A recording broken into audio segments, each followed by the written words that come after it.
एमआयडीसीतील कामगारांच्या वाढत्या दुर्घटनाप्रश्नी हिंद भारतीय जनरल कामगार सेनेच्या वतीने तीव्र निदर्शने। जेवण म्हणजे फक्त पोटभरणं नसून ते चविष्ट आणि आरोग्यदायी हवं। म्हणूनच साई जीवन कोल्ड प्रेस्ड ऑइल बनवलंय सर्वोत्तम शेंगदाण्यांपासून। ना केमिकल्स ना उष्णता, झिरो कोलेस्ट्रॉल आणि ट्रान्सफॅट फ्री। प्रत्येक थेंबात शुद्धता, चव आणि आरोग्य, म्हणजेच तुमच्या हृदयासाठी आणि कुटुंबाच्या आरोग्यासाठी उत्तम। आजच साई जीवन निवडा, कारण आरोग्याला शॉर्टकट नसतो।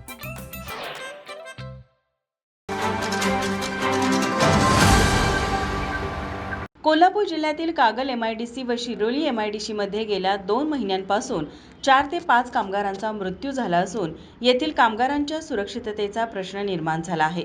झालेल्या घटनेच्या निषेधात हिंद भारतीय जनरल कामगार सेनेच्या वतीने औद्योगिक सुरक्षा व आरोग्य विभाग कार्यालयासमोर निदर्शनं करण्यात आली। जय जय भवानी, जय शिवाजी, जय भवानी, जय शिवाजी। ठेकेदार मालक यांच्यावर गुन्हा नोंद झालाच पाहिजे। ठेकेदार व मालक यांच्यावर गुन्हा नोंद झालाच पाहिजे। ठेकेदार व मालक यांच्यावर गुन्हा नोंद झालाच पाहिजे। कामगार सुरक्षा आमच्या हक्काची, नाही कुणाच्या बापाची। कामगार सुरक्षा आमच्या हक्काची, नाही कुणाच्या बापाची। सुरक्षा आरोग्य अधिकाऱ्याचं करायचं काय? खाली डोकं वर पाय। यावेळी अधिकारी आणि कंपन्यांमध्ये मिलीभगत असल्याचे कोणतीही कारवाई होत नाही असा आरोप कामगार सेना जिल्हाध्यक्ष राजू सांगावकर यांनी केला।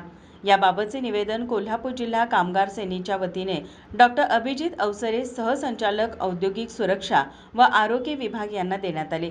तसेच या कंपन्यांवर कठोरातली कठोर कारवाई न केल्यास औद्योगिक सुरक्षा व आरोग्य विभागाच्या कार्यालयाला टाळे ठोकण्याचा इशाराही हिंद भारतीय जनरल कामगार सेनेच्या वतीने देण्यात आला।